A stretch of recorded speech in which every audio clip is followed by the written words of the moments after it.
ರಾಜ್ಯದಲ್ಲಿ ಮಳೆಯ ಅಬ್ಬರ ಮುಂದುವರಿತಾ ಇರುವಂತಹ ಹಿನ್ನೆಲೆಯಲ್ಲಿ ಇನ್ನು ಮುಂಗಾರು ಪೂರ್ವ ಮಳೆ ಇದು. ಇನ್ನು ಮುಂಗಾರು ಮಳೆ ಆರಂಭ ಆಗುವ ಮುಂಚೆನೇ ಈ ರೀತಿಯ ಅವಾಂತರಗಳು ಸೃಷ್ಟಿಯಾಗಿರುವಂತಹ ಹಿನ್ನೆಲೆಯಲ್ಲಿ ಸಹಜವಾಗಿ ಜನರಲ್ಲಿ ಆತಂಕ, ಜನಜೀವನ ಸಂಪೂರ್ಣವಾಗಿ ಅಸ್ತವ್ಯಸ್ತವಾಗ್ತಾ ಇದೆ.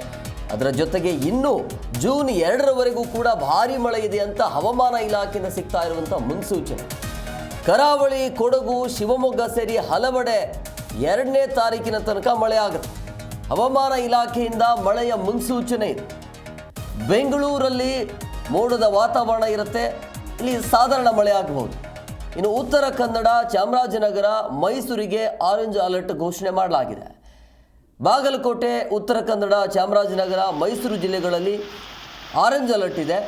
ಇನ್ನು ತುಮಕೂರು, ಮಂಡ್ಯ, ಬೆಂಗಳೂರು ಗ್ರಾಮಾಂತರ, ಕಲಬುರಗಿ, ಹಾವೇರಿ, ಗದಗ, ಧಾರವಾಡ, ಬೀದರ್ ಅಲ್ಲಿ ಯೆಲ್ಲೋ ಅಲರ್ಟ್.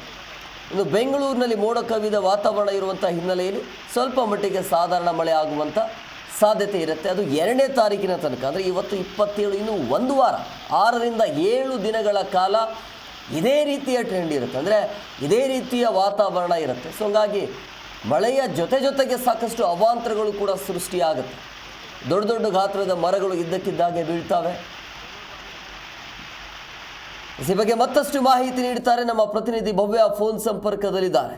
ಭವ್ಯ, ಈಗಾಗಲೇ ಪೂರ್ವ ಮುಂಗಾರು ಮಳೆ ಆರ್ಭಟ ಅಂತೂ ಮುಂದುವರಿತಾ ಇದೆ. ಇದಾದ ನಂತರ ಮತ್ತೆ ಮುಂಗಾರು ಮಳೆ ಎಂಟ್ರಿ ಆಗ್ತಾ ಇರುವಂಥದ್ದು. ಎಲ್ಲೆಲ್ಲಿ ಸಮಸ್ಯೆ ಆಗಬಹುದು, ಯಾವ ರೀತಿಯಾಗಿ ಮುಂಜಾಗ್ರತಾ ಕ್ರಮವನ್ನು ತೆಗೆದುಕೊಳ್ಬೇಕಾಗುತ್ತೆ ಈ ಮಳೆಯ ಸಂದರ್ಭದಲ್ಲಿ? ಸೇರಿ ಹಲವೆಡೆ ಭಾರಿ ಮಳೆ ಆಗುತ್ತೆ ಅಂತ ಹವಾಮಾನ ಇಲಾಖೆ ಮುನ್ಸೂಚನೆ ಕೊಟ್ಟಿರುವಂತದ್ದು, ಅದು ಕೂಡ ಜೂನ್ 2ರವರೆಗೆ. ಸೊ ಸದ್ಯ ದಕ್ಷಿಣ ಕನ್ನಡದಲ್ಲಿ ಬಹಳಷ್ಟು ಮಳೆ ಆಗಿರುವಂತದ್ದು. ಸೊ ಹೀಗಾಗಿ ಅಲ್ಲಿರುವಂತಹ ಶಾಲಾ ಕಾಲೇಜುಗಳಿಗೆ ಕೂಡ ರಜೆಯನ್ನ ಕೊಟ್ಟಿರಲಾಗಿದೆ. ಅಷ್ಟು ಮಾತ್ರವಲ್ಲದೆ ಕರುನಾಡಿನಲ್ಲಿ ವಿರಾಜಪೇಟೆ ಆಗಿರ್ಬೋದು, ಬಾಗಲ್ ಮಂಡಲದಲ್ಲಿ ಬಹಳಷ್ಟು ಮಳೆ ಆಗಿದೆ. ಸೊ ವಾಯುಭರಿತ ಕುಸಿತದ ಹಿನ್ನೆಲೆಯಲ್ಲಿ ಗುಡ್ಡೆ ಬದಿ ಯಾರೆಲ್ಲ ಮನೆ ಮಾಡಿದ್ದಾರೆ ಅವರನ್ನ ಅಲ್ಲಿಂದ ಬೇರೆ ಕಡೆ ತೆರಳುವಂತೆ ಈಗಾಗಲೇ ಜಿಲ್ಲಾಧಿಕಾರಿಗಳು ಸೂಚನೆಯನ್ನು ಕೊಟ್ಟಿರುವಂತದ್ದು. ಸೊ ನಿನ್ನೆ ಸಿಲಿಕಾನ್ ಸಿಟಿಯಲ್ಲಿ ಮಳೆ ಇತ್ತು, ಆದ್ರೆ ಇವತ್ತು ಮುಂಜಾನೆಯಿಂದ ಮೋಡ ಕವಿದ ವಾತಾವರಣ ಮಾತ್ರ ಇರುವಂತದ್ದು. ಸೊ ಆದಷ್ಟು ಜಿಲ್ಲೆಗಳಲ್ಲಿ ಬಹಳಷ್ಟು ಜಾಗೃತೆಯಿಂದ ಇರುವಂತೆ ಹವಾಮಾನ ಇಲಾಖೆ ಸೂಚನೆ ಕೊಟ್ಟಿರುವಂತದ್ದು. ಏನ್ ಕುಮಾರ್? ಓಕೆ, ಥ್ಯಾಂಕ್ ಯು ಭವ್ಯ ನಿಮ್ಮೆಲ್ಲ ಡೀಟೇಲ್ಸ್ಗಾಗಿ.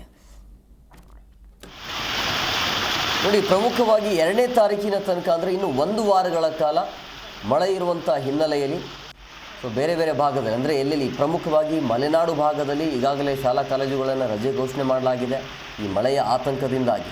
ಅದರ ಜೊತೆಗೆ ಈ ವಾತಾವರಣ ಈ ರೀತಿ ಇರೋದ್ರಿಂದಾಗಿ ಕೋವಿಡ್ ಸಂಖ್ಯೆಗಳು ಕೂಡ ಜಾಸ್ತಿ ಆಗ್ತಾ ಇದೆ.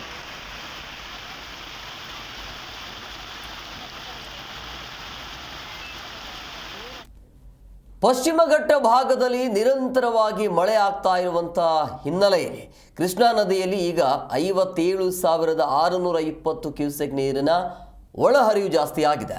ಚಿಕ್ಕೋಡಿ ಭಾಗದ 4ನೆಯ ಸಂಚಾರಿ ಸೇತುವೆ ಸಂಪೂರ್ಣವಾಗಿ ಮುಳುಗಡೆ ಆಗಿದೆ. ಅದನ್ನು ಕೂಡ ನೀವು ಗಮನಿಸ್ತಾ ಇದ್ರಿ. ಕಲ್ಲೋಳ ಬಳಿ ಮುಳುಗಡೆಯ ಹಂತಕ್ಕೆ ಬಂದಿರುವಂಥ ಸೇತುವೆ ಇದು ಮುಳುಗಡೆ ಆಗಿದೆ. ಸೊ ಬೆಳಗಾವಿ ಜಿಲ್ಲೆಯ ಚಿಕ್ಕೋಡಿ ತಾಲೂಕಿನ ಕಲ್ಲೋಳ ಗ್ರಾಮದಲ್ಲಿ ಕೃಷ್ಣಾ ನದಿಗೆ ಅಡ್ಡಲಾಗಿ ಕಟ್ಟಿರುವಂಥ ಸೇತುವೆ ಇದು.